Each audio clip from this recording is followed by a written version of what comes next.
La Camargue abrite les plus grosses concentrations françaises de chauves-souris. Le lien entre ces énormes populations et des quantités phénoménales d'Aedes semble évident. C'est ce que Mathieu Chamboulero et le groupe Chiroptère de Provence tentent de prouver. Donc le but en fait ici c'est de récupérer une quinzaine de crottes par espèce et par mois. Et c'est le minimum de crottes nécessaire pour faire une analyse. Les crottes on les envoie au groupe Chiroptère de Provence et ils les font suivre à un laboratoire suisse où ils vont faire des analyses sur le régime alimentaire de différentes espèces. Toutes les chauves-souris sont des espèces protégées par la loi, donc la France a des obligations de conservation de ces espèces-là.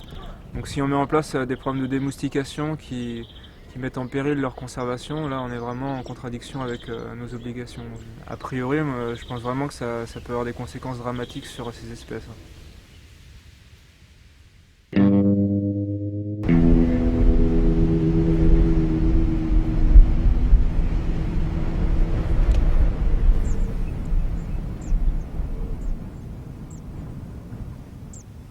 Virevoltant à plus de 100 km/h à la surface des étangs, les hirondelles et les martinets sont également des consommateurs avérés de petits insectes volants.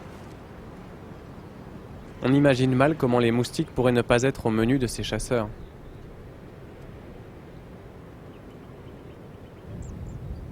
Or, les populations de ces oiseaux se réduisent un peu plus chaque année.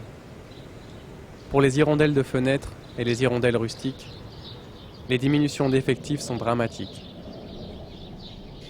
La démoustication pourrait donc affaiblir ces espèces déjà sur la sellette.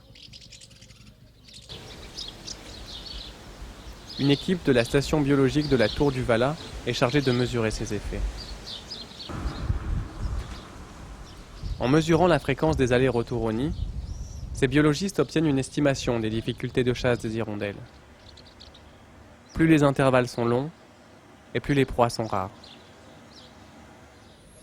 L'analyse du guano des hirondelles de fenêtre permettra de mieux connaître leur régime alimentaire.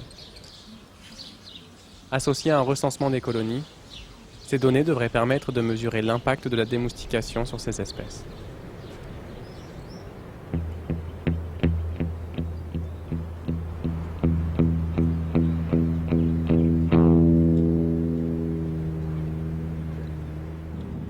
Une autre inconnue concerne le BTI, un insecticide composé de cristaux protéiques, sécrétés par une bactérie. Pulvérisé en surface,